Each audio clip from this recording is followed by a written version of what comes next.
Okay, so hello everyone. So in today's session, we will be basically covering 2D problems. So basically, we will be solving two problems where two-dimensional array is there and we need to do something. So we will start with the first problem. The first problem is called as set matrix zeros, in which basically if you ever encounter any element which is zero, then in that case you need to make entire row and the entire column as zero. For example, you can see in the first diagram in the example one. So the left side is the input matrix, and once you encounter any zero, like in this case the center element is zero, so we need to make that complete row and the complete column as zero. So that should be our output. Similarly, for the second element, if you see these two, there are two zeros, right? One is this and one is this. Now, whenever basically we are traversing this matrix and if we encounter this element, then we will basically make this row and the column both zero. Similarly, for this element, we will make this column and this row zero. So that should be our output. So this is the problem statement. So everyone understand the problem? Yeah. Okay. So now first of all, the brute force approach. What should be the brute force approach to solve this problem? So what we can do is we can have another matrix which can consist like whether our element is zero or not. So we can have a matrix which contains Boolean flag of m cross n size, and for all the elements which are non-zero, we can set false, and if our element is encountered as zero, we can set as a true. And once it's done, we will have a m cross n matrix with false and true values. And then in the next section, we can what we can do is we can traverse the Boolean matrix, and whenever we encounter any true, we will make that complete row and the column as zero in two separate for loops. That could be my brute force approach for this problem. And in this case, the time complexity will be order of m into n. Space complexity will be order of m into n only. Understood?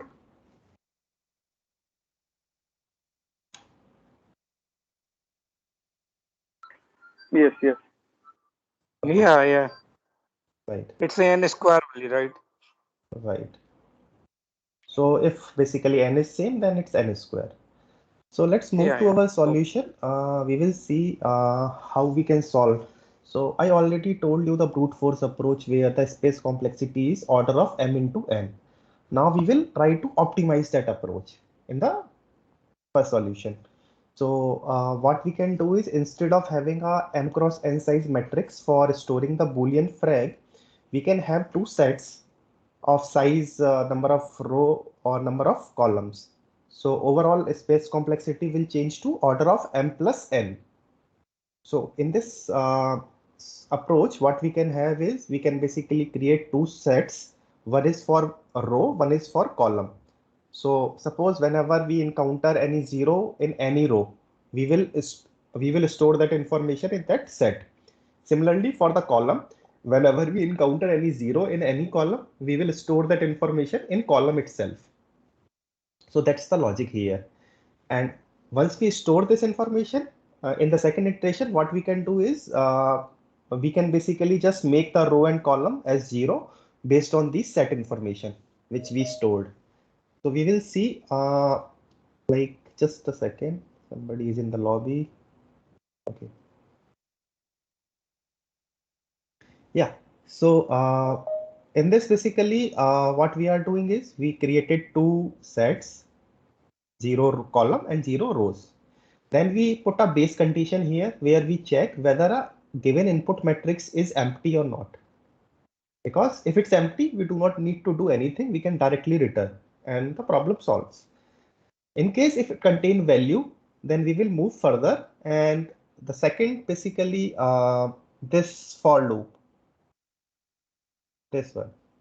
So in this for loop, what we are doing is basically we are fetching the matrix element here, and then we are checking whether the element is 0 or not. If it's 0, it means we can basically set this row and the column in the set, and we can store that information for the further use.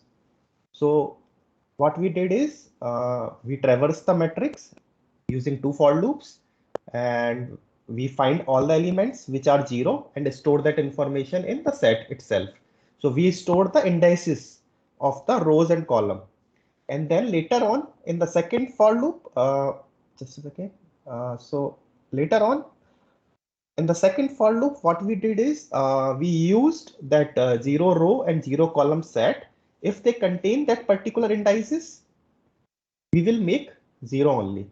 So the output will become the expected output, which we were expecting in this question. So this one only. So this is the first approach. If anybody is having any doubts, please feel free to ask.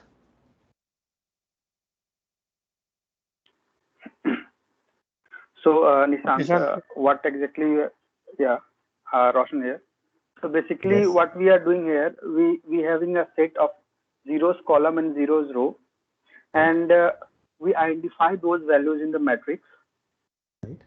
Once we got those values, we enumerate again through the matrix, and if we find that values, whether that zeros rows and zeros column is identified, means identifying that set, then we put that values as a matrix row column 0, correct?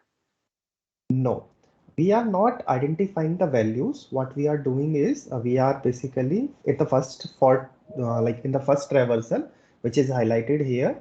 What we are trying to do is we are trying to traverse the matrix and checking if the element is 0. So suppose whenever you encounter any element as a 0, so take this example only. Okay. So we traverse. So like initially 0, 0, we found 1, ignore. So in the second row, when we basically go for 1, 0, it's 1, it's okay. Whenever we encounter 0, like for the position 1, comma 1, we encounter the 0. So now I is equal to 1, j is equal to 1. These two indices I will store in my set. Yes. Okay. So here what we are doing is we are storing the indices itself. So the 0 column will have I, j, and 0 rows will have I as per the problem. So these indices will be stored in these sets, and later on we will check like for every row and every column, we will check if our row is marked as a 0, like we need to make that row or column as a 0. Then we will just do this logic, and we will try to mark that row and column as 0 only. Okay. That is what I was saying, like identifying the values. Okay, okay. Yeah, still, thank you. Great explanation. Thank you. Any other question? No. Anybody else? If you have any question, feel free to ask. Else we will move to another approach. Actually, just want to ask Nishant, in loop, you are running from 0 to matrix count, and for column, matrix row dot count. So can we do it for row, number of 0 to number of less than number of rows, and for column, 0 to less than number of columns?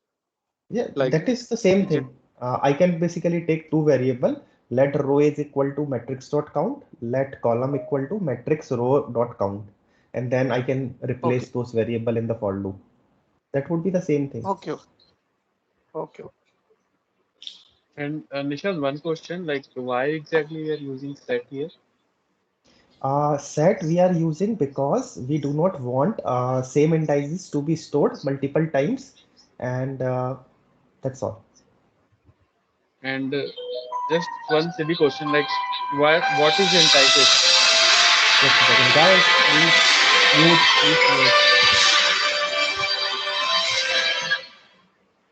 So my question is, what is entices? It's a combination of two things or only one thing? Just a second.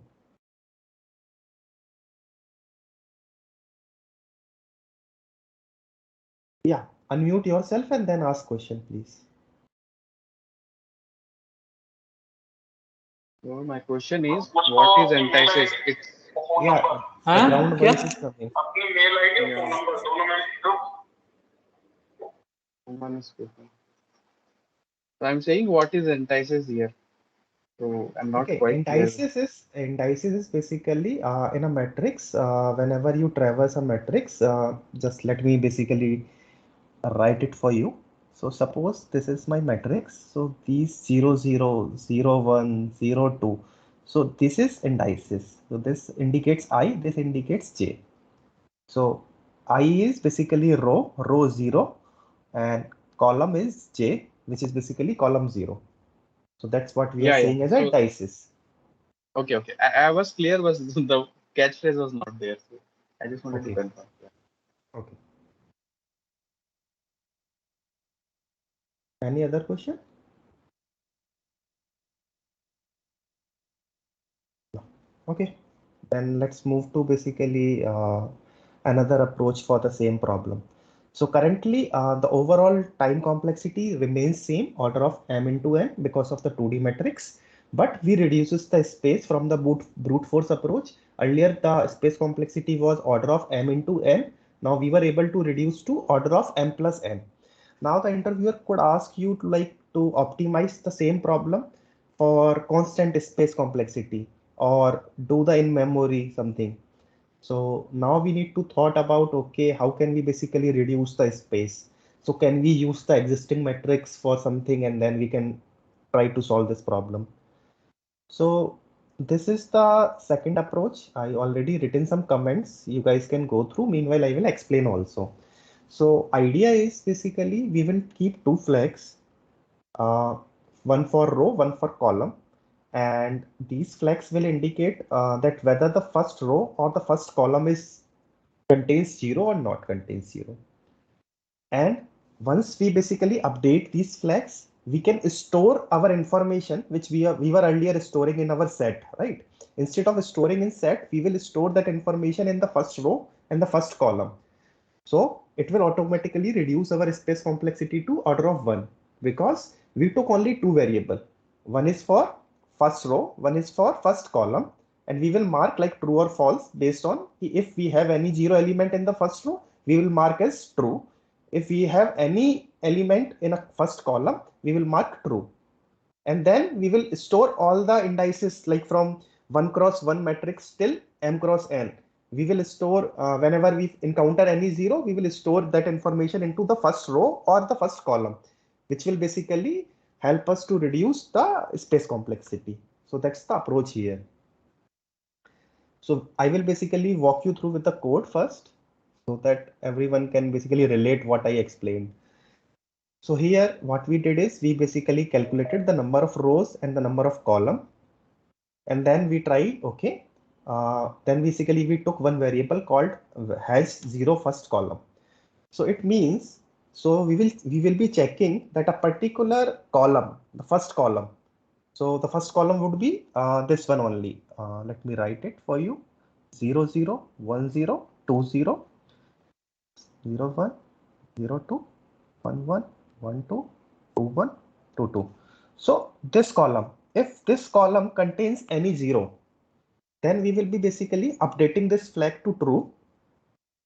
So this logic, the first for loop, is for the first column. This is clear, everyone? Now let's move to the second for loop. In the second for loop, what we are trying to do is we will basically traversing the first column, which is this one.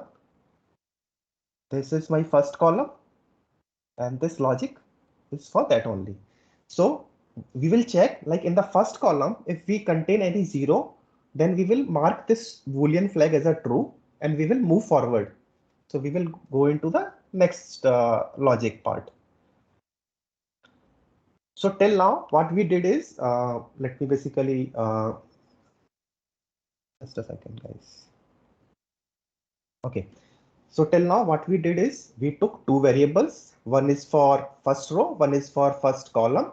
And then in the first for loop, we check whether a first column contains any zero. If it contains any zero, we will mark that Boolean flag as a true, and then we will break the condition. Then for the second for loop, what we are trying to do is we are trying to check in the first row whether any element contains zero or not. If any element contains zero, we will mark that variable true and then break till now. Now, what we are trying to do now, again, we will start from, again, suppose I started the normal matrix traversal, right? From I0 to row, 0 to column. Then in that case, I already covered the first row and the first column, so I do not need to worry about it. So the if condition shows that I do not need to worry about the first row and the first column. So I do not need to execute any logic. So this is the one way you can write the code. Another way could be you can start the I and j from one position only instead of starting from zero.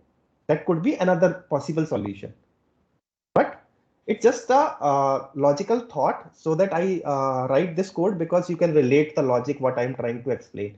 So in this case, we are just ignoring the first row and first column traversal, and then we are checking if any element is zero other than the first row and the first column. So suppose let's take an example for this so that everyone can relate also. Okay, so suppose this is my matrix and these are the elements like 1 0 1 and 1 1 and then again 0 1 1 1. So suppose this is my input matrix. So from the first this basically the row boolean flag is true, my row flag is true and column flag is false. Okay, now we will be starting again, and then I is not equal to 0, j is not equal to 0. So we will be starting from this element only, because if I start I equal to 0, so it condition are I equal to 0 and j equal to 0. So this is false. I is not equal to 0 and j is not equal to 0. So current condition is false. So it will not go in this if condition. Then I is increment equal to 1. So 1 is not equal to 0. It's true. 1 is not equal, j is then 3. It's okay. Then again we check, okay, matrix of 1 0 1 0. This is this one, right? Then again we check matrix of 0 1. Then we check this element also. So we check these, if these two elements are 0, then we will keep this matrix ij equal to 0 only. So we will basically initializing this element into 0 only. So that's the logic here. Now, if you do the dry run for this logic, what it will do is it will basically, whenever you encounter any 0 in this first row or the first column, it makes the particular element as a 0. And then again, for this element, if we basically try to do this, like whenever we encounter I and j 0, it sets 0 as 0. Is it clear or a little bit confusing, this logic? Nishant, it's a bit confusing. Right. I was expecting like it should be a little bit confusing.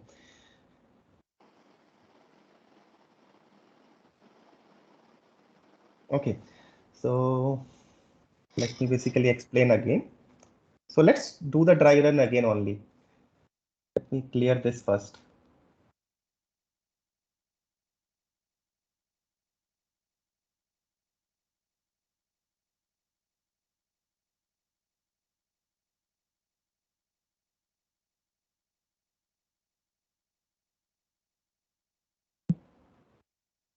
Okay, this is our matrix. Okay, now we will start with I equal to 0, j equal to 0. If condition is false, we will not go. Now we will now the j will increment only. So I is 0, j is 1. Right. So I is 0, j is 1. So this is 0 0. This is this. This condition is false. Now here 0 comma 1 matrix 0 comma 1, which is this. If it's equal to 0, we basically assign I and j is 0. So this is all okay, like 0 comma 1 is 0. So we assign the 0. That is okay. Now let's move again. Now j is 2. Okay. So now here 0, 0, this is again false. Now in this case, matrix 0, 2. So 0, 2 is 1. Is equal to 0? No. So it will not set anything. Now we will move again for I. I now changes to 1 and j is 0 again. So this condition is false. Now j increment to 1. Now I is 1, j is 1. Now we will see, okay, matrix of 1, 0 is equal to 0. No. Matrix of 0, 1 is equal to 0. This is true, right? So we will, what we are trying to do is, we checking these elements, this element, and then we are deciding whether this element need to be updated or not as a 0. So upper top upper and left one. We are checking these two elements. If these two elements are containing any 0, then we need to make a current element as a 0. Else we do not need to make as a 0. So this logic, now again, what we will do for this one also, it will happen. It will check whether this is 0 or not, whether this is 0 or not, and based on that, it will decide whether here 0 will come or not. Now I hope it is clear. The logic is.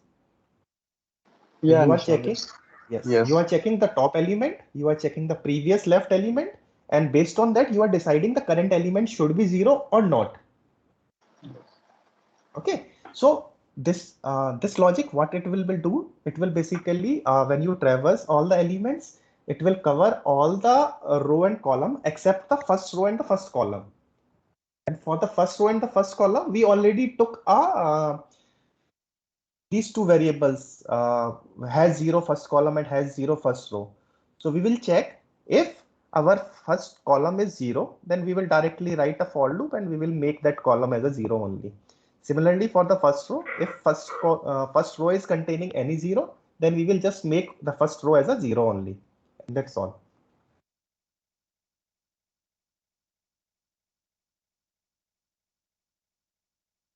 Now take a pause, try to basically go through with the code again by yourself. And if you feel like if you have any doubt or any question, just feel free to ask me.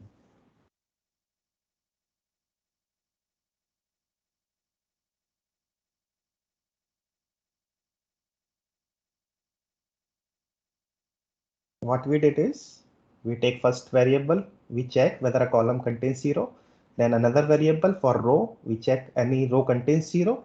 Then normal matrix traversal, and we check parent like top element and the previous left element. If either of them is 0, then we assign as a 0 the ij value. And then normally the two Boolean flags, we will basically, these are just for making the first row and the first column as 0 if they already contain the value. That's the logic. Any question, guys?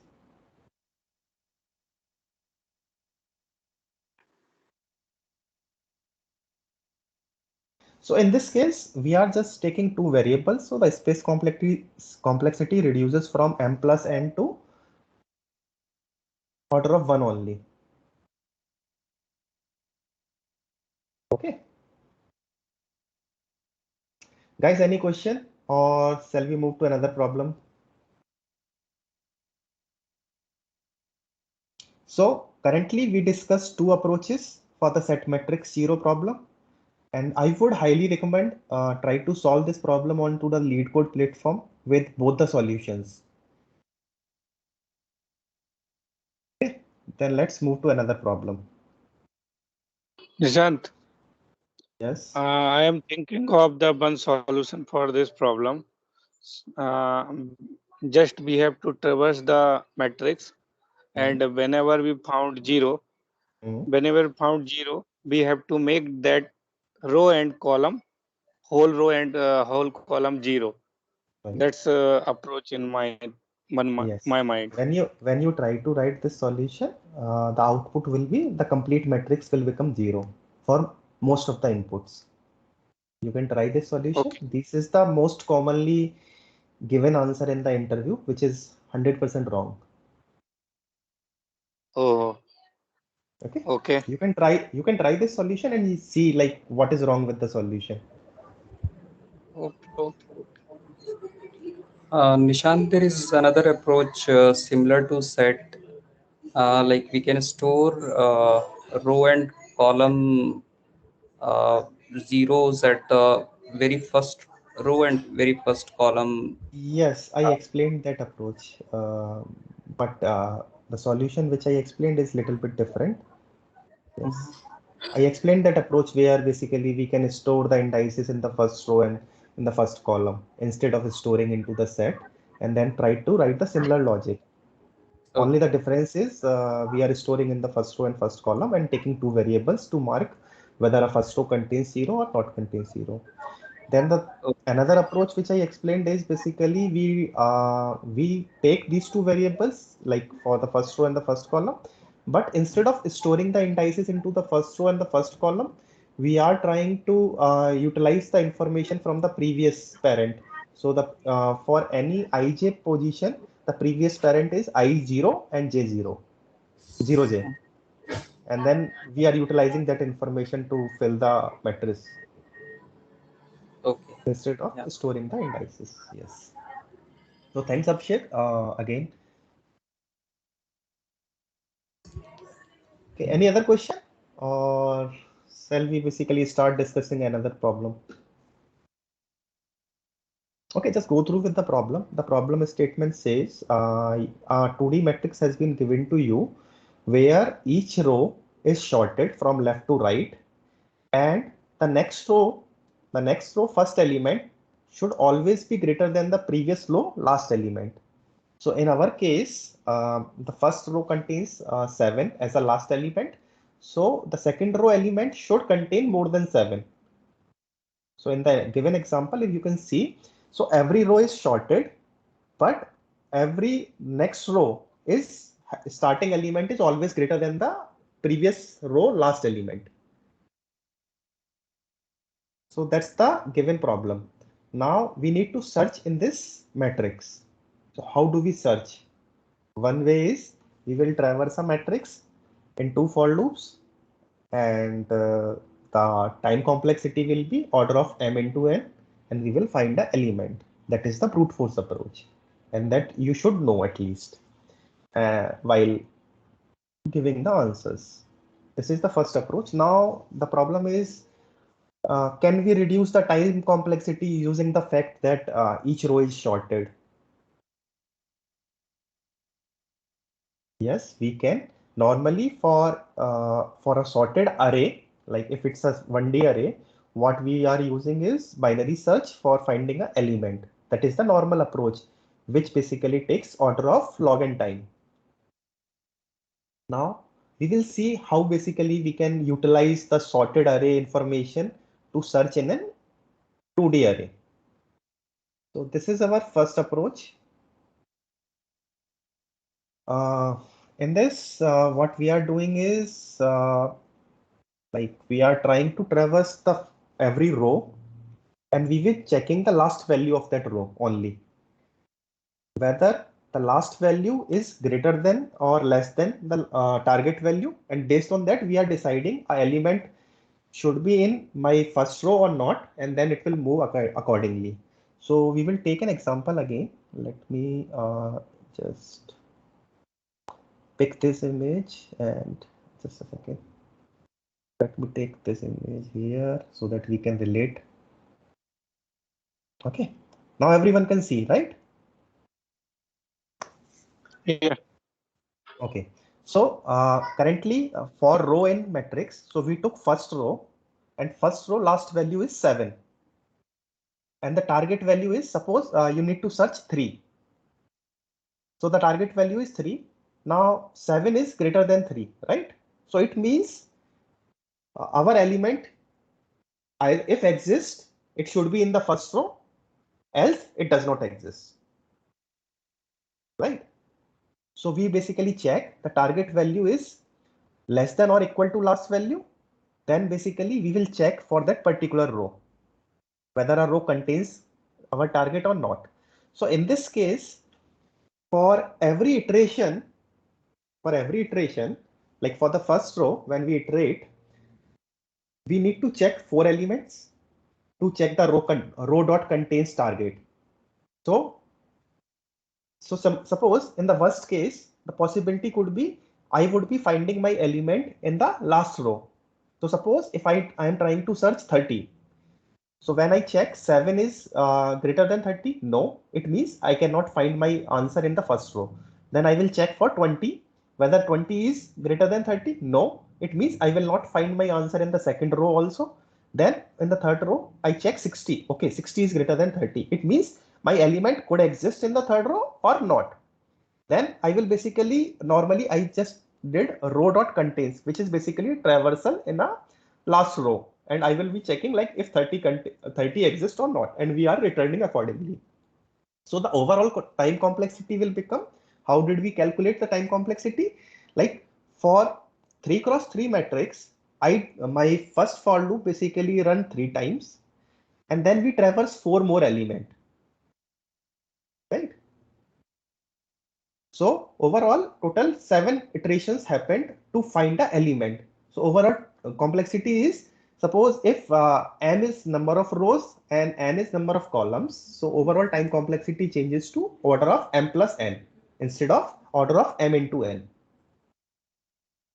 And the space complexity remains order of 1. This approach is clear? Yes. Okay, cool. Let's move to another approach. I will take this matrix here only. Okay.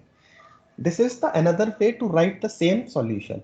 Earlier, what we did is we uses the for loop and the contains API. Suppose if our interviewer is saying you cannot use the contain API, then how will you write a problem? Because sometimes just to make a problem little bit more complex, they ask do not use any inbuilt APIs and then try to write a program for it.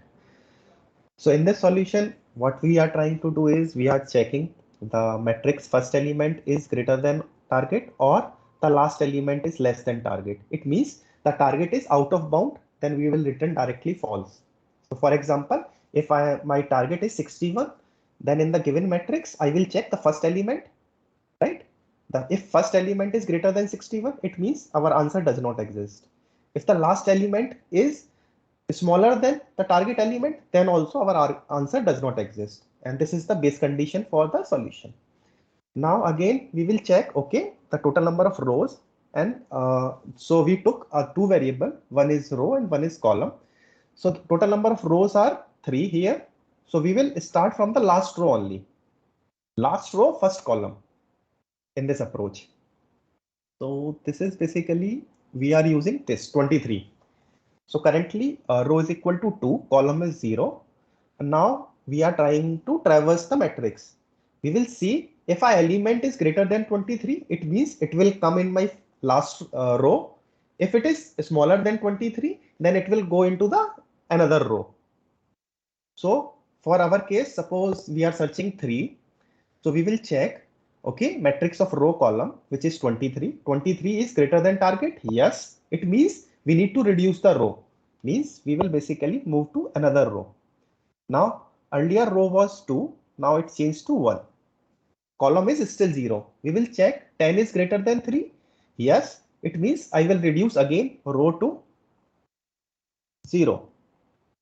Now again I will check 1 is greater than 3. No, it means my element either exists in this row or it does not exist completely. So we will just increment the column value and we will check whether next element is my element or not. And then again, I will do the same thing till I traverse the complete row. So overall time complexity for solution is similar to the previous one, but it does not use any contain API. We write our own logic for the traversal by using the increment in the column section. So in the first solution, we tried with the first row, last column. Similarly, we can write the same logic for this also, we can start with first row, last column, and we can modify this logic again. That could be another approach. But just to give one more thought, like there could be more solutions to this. Like for example, instead of going through first row, last column, we start with the last row, first column. So that could be the another approach you can use while explaining this problem solutions. Okay, any question, guys? Yeah, Nishant, both are having the same time complexity and space complexity, right? Right. So will that make any difference in if I am talking in context to interview, right?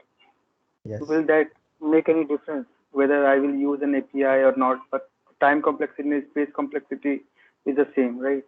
Right.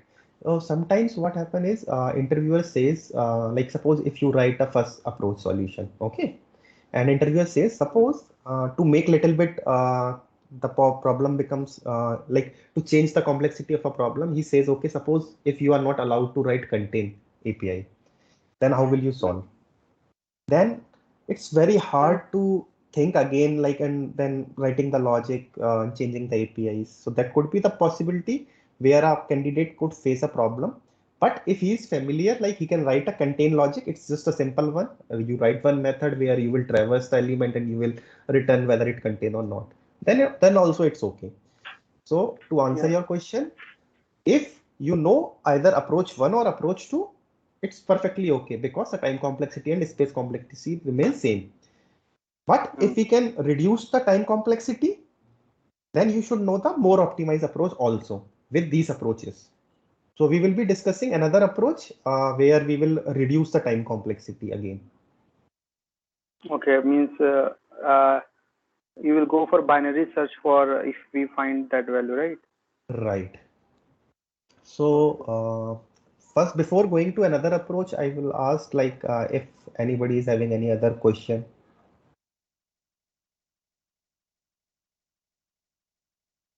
No. Then let's move to another problem, another approach basically. So this is the third approach which I will be explaining. So let me basically take this matrix again here so that I can explain. Okay, right.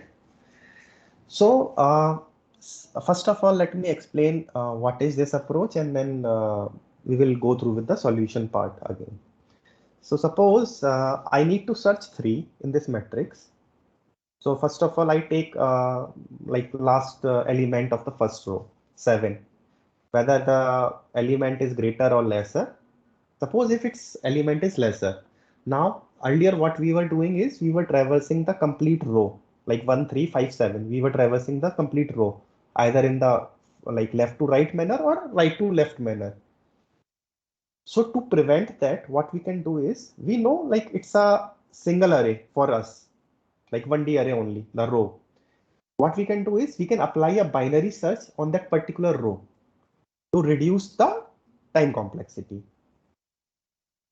Because the time complexity for the binary search is order of log n. So overall time complexity can change from m into n, m multiplied by n or m plus n से m plus log n में change हो जाएगी.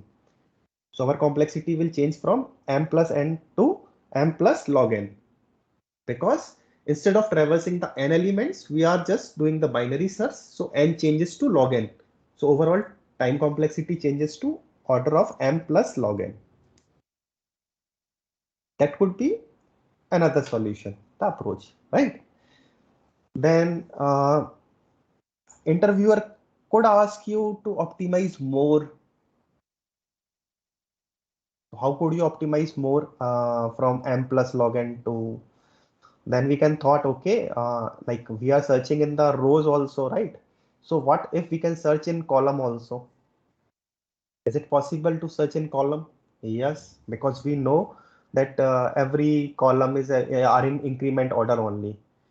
So to use that the sorting functionality which is given in the problem itself, we will search in column also, we will search in row also using the binary search. Then we can reduce the time complexity to log of m plus n.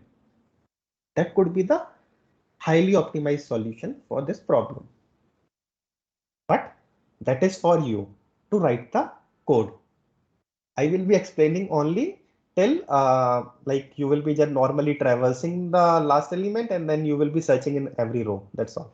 I will be explaining till then only. Highly optimized solution is an assignment for everyone. You can try by your own. In case if you feel any problem, just ping me on the WhatsApp group. We will be replying back with the answers only.